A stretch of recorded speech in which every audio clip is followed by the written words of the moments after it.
Let us welcome Allison. So, Allison McMillan is a software developer. She's been a startup founder, community builder at the University of Michigan, and managing director at a national nonprofit. Allison got her start at the C-Rail Girls event and is now an organizer there. When she's not coding, you can find her encouraging her toddlers' climbing skills or pretending she has time to bake. So let's give her a really round of applause to Allison.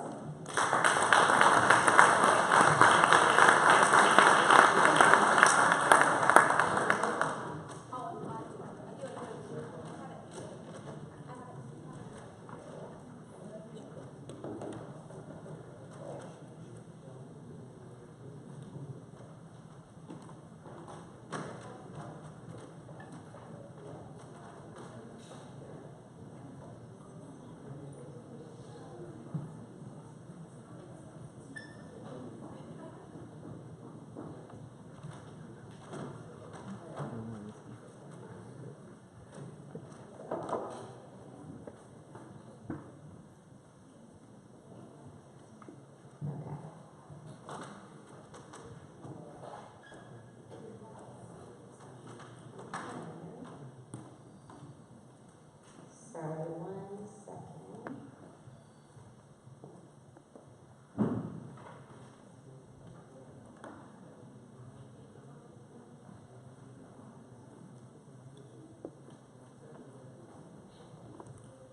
Great.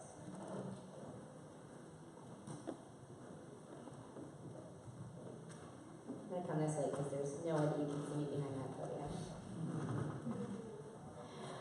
As developers, we're conditioned to love learning because it's so integral to our day-to-day work. If you're not learning, then you're not progressing, you're not leveling up, and you're not improving your code. There are tons of ways that you can learn. You can read books, you can do tutorials, you can contribute to open source. You can have study groups or hack days over the weekend. But all of these things have one thing in common, and that's time. 2 years ago, this lovely tiny human stole all of my time. This is my son Devin. He did it in the most adorable and loving way. But when I became a mom, all of the time that I previously had to dedicate to extra learning, catching up, leveling up, all of that, it just disappeared overnight.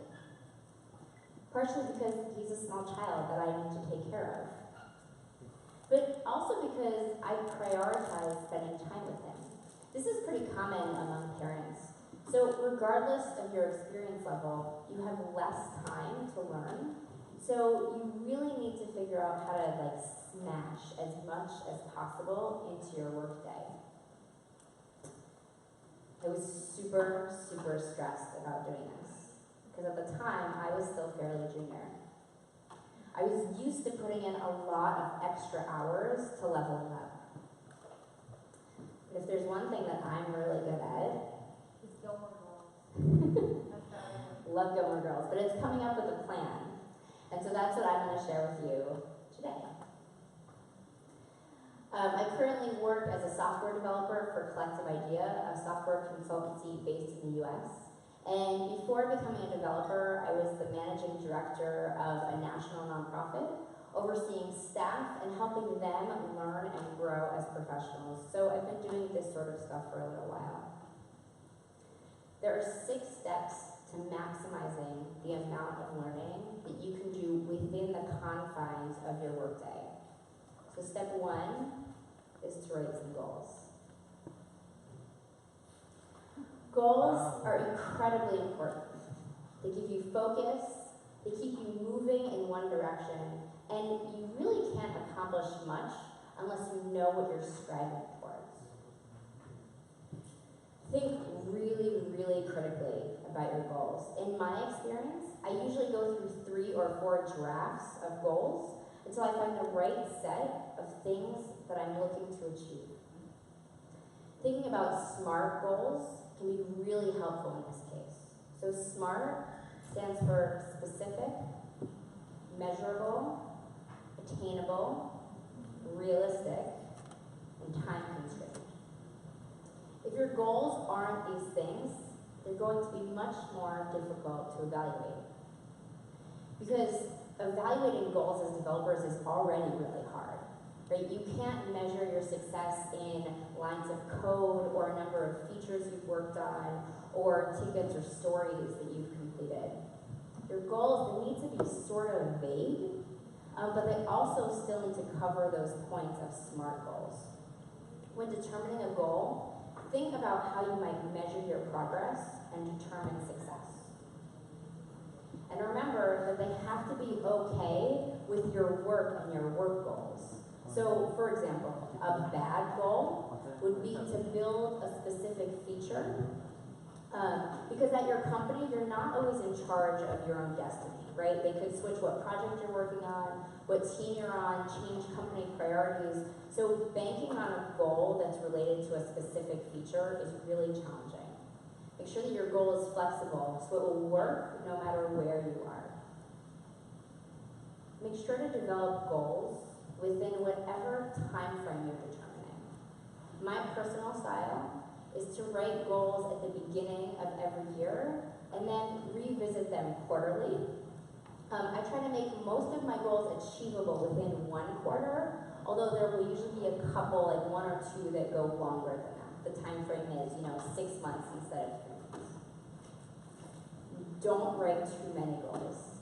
I usually try to keep my list to around 5, because remember, you are confined to your workday. So you want to make some goals bigger and some goals smaller, but you also have to get all of your work done. So make sure that you're not overcommitting. So here's some examples of bad goals. This first goal is specific and measurable, but what if your company changes what team you're on? Or they decide that search functionality is really something that's way more complicated or not really sort of the straight, search that we would think of. There are lots of ways that you can fail at this goal that have no bearing on how hard you tried to accomplish it. This second one isn't very specific. It doesn't give much direction.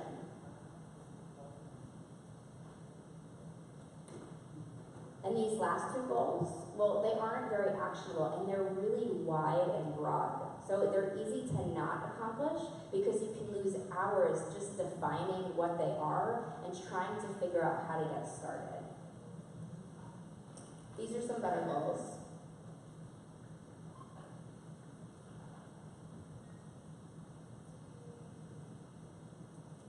They're still sort of vague, but they're able to be applied to a number of different situations, large and small. And they're also specific enough you can just sort of read them and start to gain traction or get started.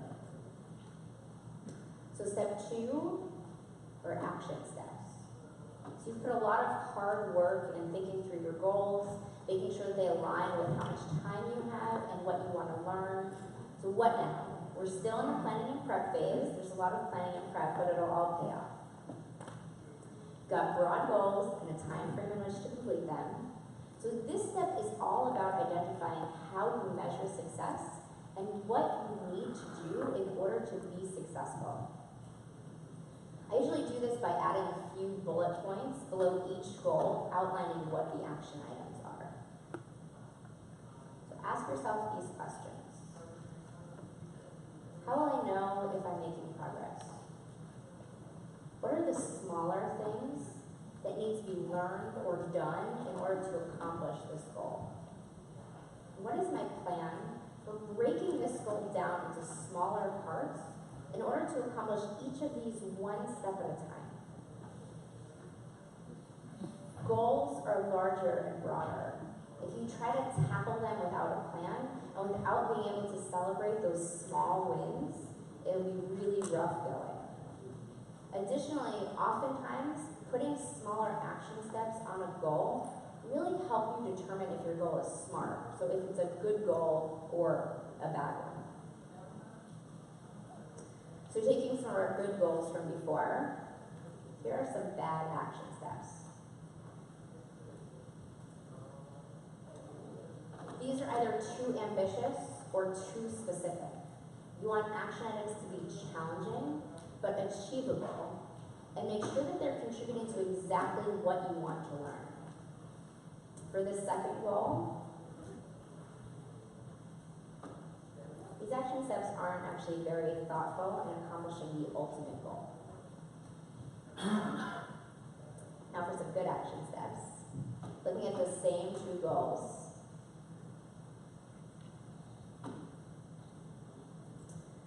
For this first goal, there are two specific action steps that are bite-sized but really help contribute to that ultimate goal. And the same is true for the second one. One other thing to note about action steps is that it can be quite helpful to put dates next to them. So when do you hope to accomplish each of these mini steps by? And put the action steps in order, especially if one is dependent on another, or if it makes sense to accomplish them in a certain order. Step 3 is accountability. So this step is really brief and it's pretty clear-cut. Show these new, beautiful, wonderful goals to a couple of people. You need some allies to help keep you accountable and motivated. So you want to show these goals to some friends, a manager, a peer, and ask if they'd be okay if you checked in with them about them every once in a while. To make sure that you actually keep yourself accountable, try putting dates and times when you'll check in with these peers in your calendar so you don't forget to do so when things get busy.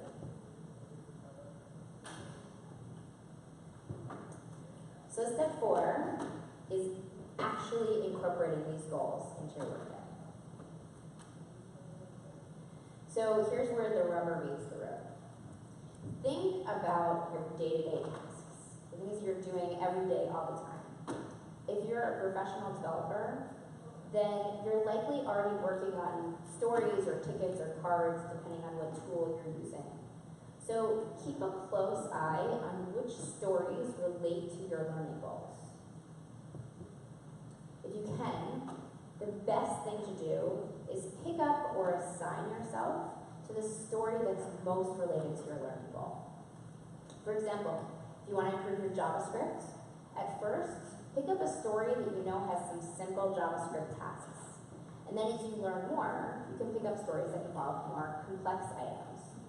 So at first, you might pick up a story where you know that you have to read a bunch of JavaScript and maybe make a small change or reorganize a bit of code.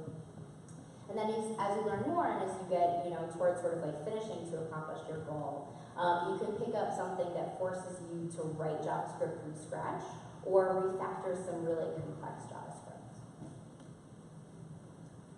If you can't pick up the story, then pay attention to whoever does pick it up and ask if they'd be willing to pair up with it. You might not have control over which tasks you accomplish, but if you can pair, even for a part of the story, then you're at least learning more about what you're trying to accomplish.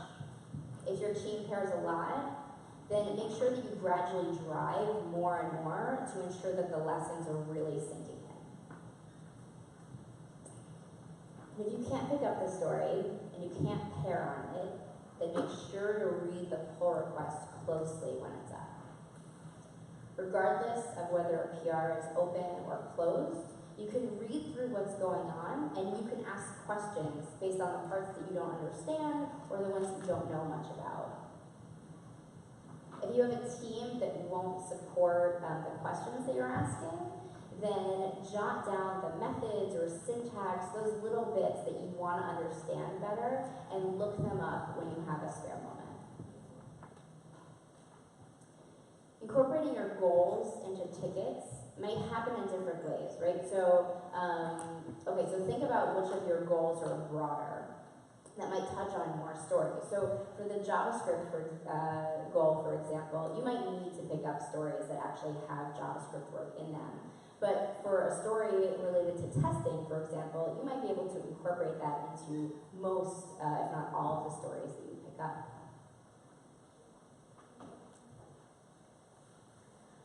So here's a goal related to testing.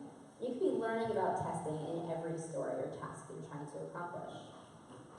Start a story by looking at the tests. Do they exist?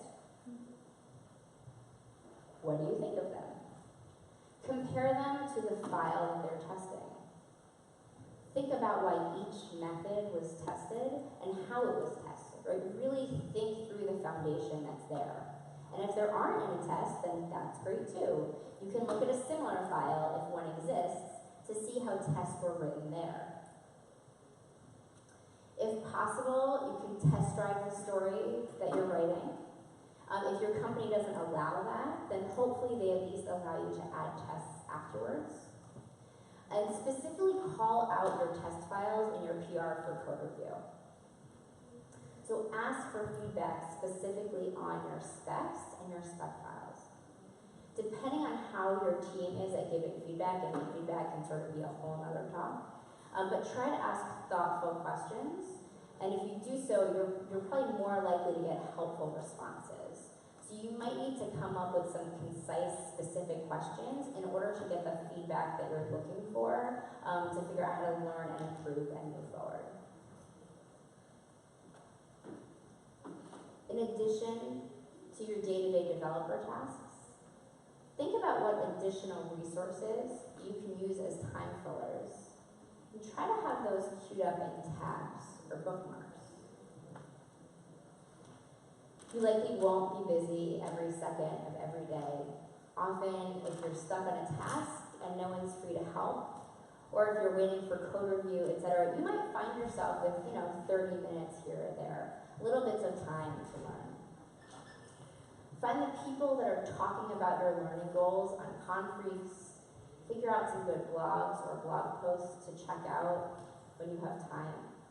I personally don't recommend books, just because if you're trying to learn in sort of like these little 30-minute chunks, I can find it sometimes hard to really get into a book and keep that thread and keep motivated.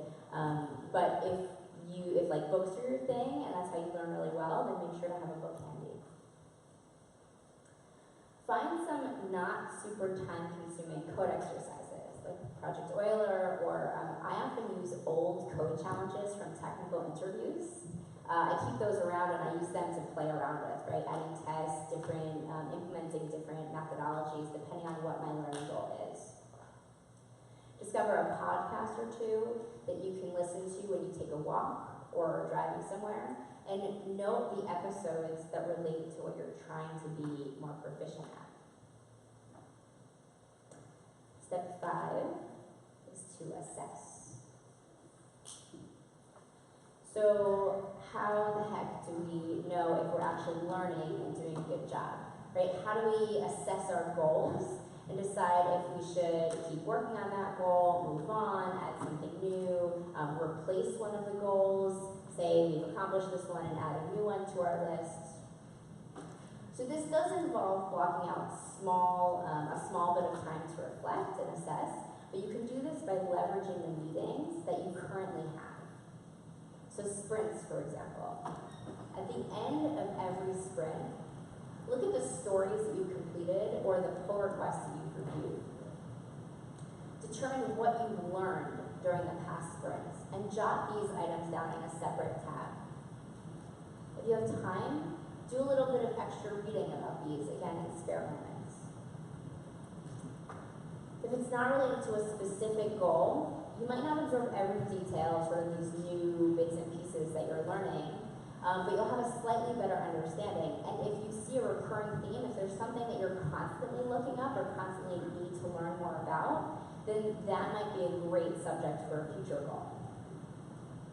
If you don't work in sprints, then just make time to do this about every 2 weeks or so. And you can also do this ad hoc. So if you remember, every time you come up against something new, just jot it into a note or whatever system you're using to remember to read about it later. I have a running things I want to read more about section with topics that I've touched on each week. And then when I have a chance, I'll go to that list and just start from the top. And read a little bit, jot down some notes in the same file. And I don't get a chance to do this every week, but I try to do it every couple of weeks. And without being too hard on myself, and sort of this is the piece that I miss, as long as I'm still accomplishing my larger goal. This is also where I take notes about the things that I've learned, so that they're in an easily searchable format, and it's easy to also see how much I've learned. You can also use retrospectives to think about yourself personally. So in addition to a team retro, at the end of every week, I take about 20 minutes to do a personal retro. I learned this technique from a colleague a few years ago. It's really simple and to the point. Take out a piece of paper, or I use a digital note because I like to sort of keep these documented. And I write down 3 sections: liked, learned, and lacked.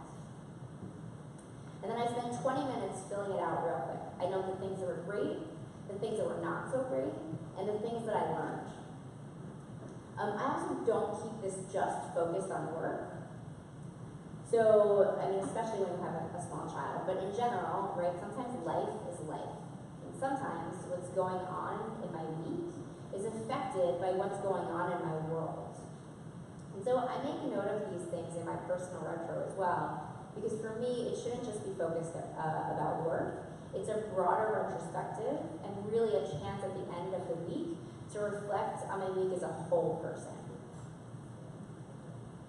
I keep a work notebook. Right, so my work notebook is sort of a mix of the things that I just mentioned. It's all of my personal notes of things that I've learned. It's the notes from my personal retros, plus the things I want to learn more about. When I look at this at the end of every quarter to assess my goals, it really helps me figure out if a goal was accomplished or if it sort of fell by the wayside, and if I was able to make good progress or not. And if I don't remember what happened 3 months ago, I can easily sort of look at this list and figure it out. Figure out what tools work best for you. So I personally use OneNote. In the past I've used Evernote, which allows you to have notes in separate notebooks and separate notes and tags and all sorts of stuff. I have OneNote that lists all of my goals, and then additional notes for whatever I've learned or want to learn, etc. Sometimes I'll go old school and write notes down in notebooks. That's what I used to do a lot. But if I do that now, I always make sure to quickly find a time to put those paper notes into a digital format, because what I found after a couple of years of taking notes in notebooks was that there's no easily searchable way. So I have like 15 notebooks that I'm always like, I learned about that thing, it was around this time, I think it was cold, so that means it was this month, so I think it was that orange notebook, and it's just, it's a lot easier if you just use something digital. And you can use whatever you like. You can use Trello, Todoist, Wunderlist, Ulysses. There are a bunch of different apps and programs out there. I like OneNote because it syncs with all my devices, and again, I sort of like the organization system. But whatever you use, you just have to make sure that you're using something where you can look at your goals and your action steps frequently. So step 6, the last step, is to reflect. Reflect at least every 6 months. I prefer to reflect at the beginning and end of every quarter to determine if I need to change my goals, focus on a specific goal more, or just maintain my current course of action. It's really important to set a date and put it in your calendar or where you keep your goals so you don't forget. Because if you never look at your goals and you never update them, it's just like you don't have any goals at all. Reflection is also super important to give yourself time to celebrate your successes and think about what's working or what you might need to change.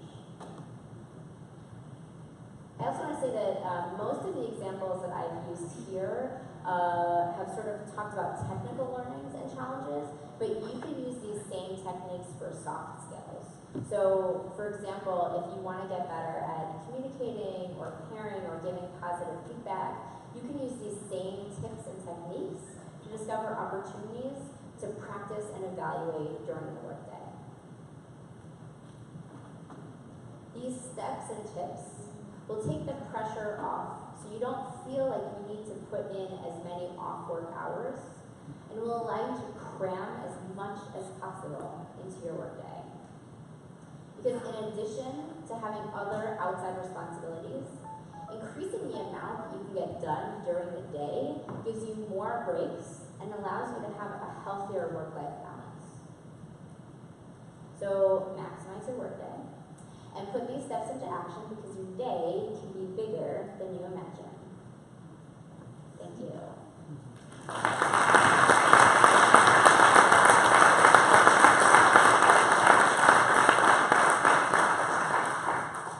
Thank you so much. I think we do have time for questions. So, does anybody have a question?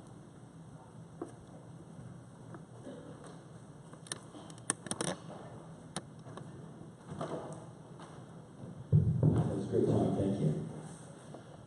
And this is a bit controversial, but I saw a TED Talk or heard a TED Talk about not telling people your goals because you receive like kind of a reward in your brain and it's like, I just told you my goal, I'm going to do it, and then you're less likely to get it done. Do you have any other deeper insight about that? Do you feel like in the past you've told people your goals and that's really been helpful to you? And then it's really, so I've become demotivated because I've told folks my goals.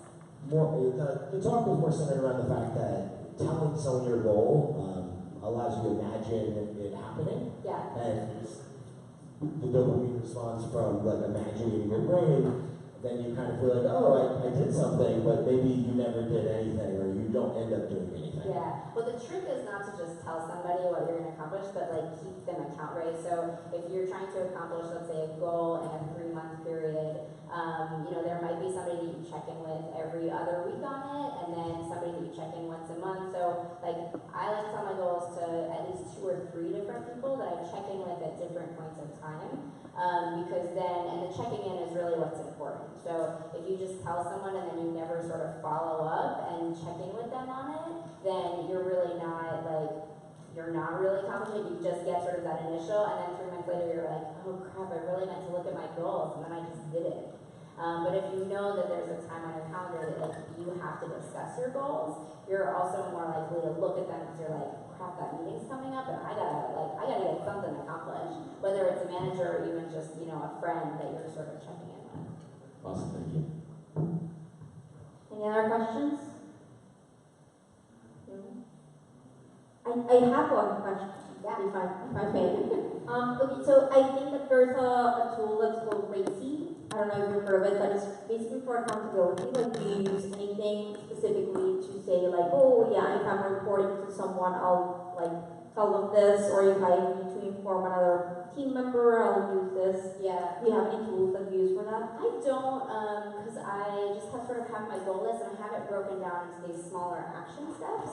And so usually I put my action steps like in order with dates next to them. So I know like, okay, I'm working towards this, and I have like 3 weeks to accomplish this mini step, and another 3 weeks.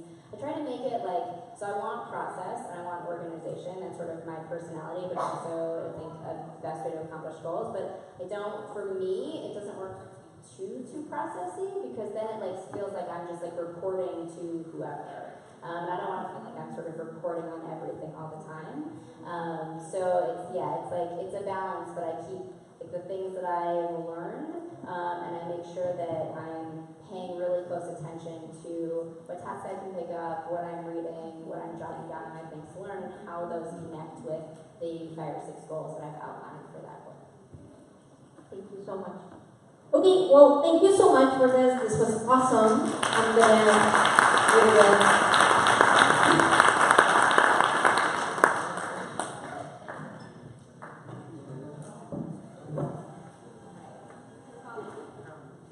Our photographer. Okay, so it's for you. You have underneath parrot.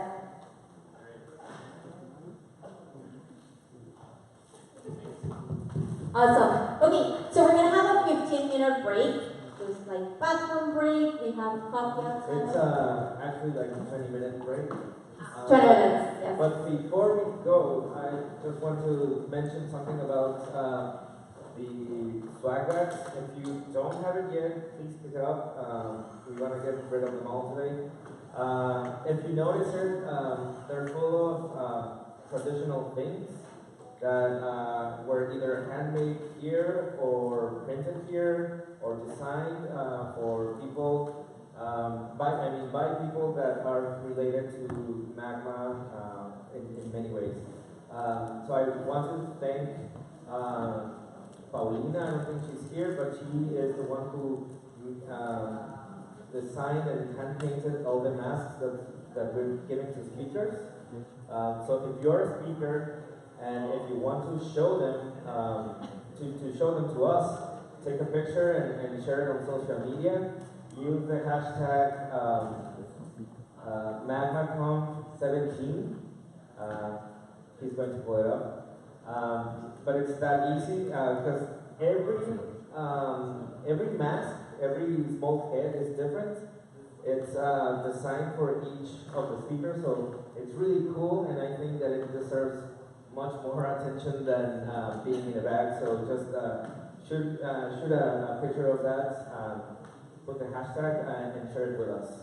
And we have a 20-minute break, and then we're back with the last talk and the final announcements of the day. We're almost done. I'll meet you guys here at 4:40. Yeah, that's right? Yeah. Thank you. And thank you.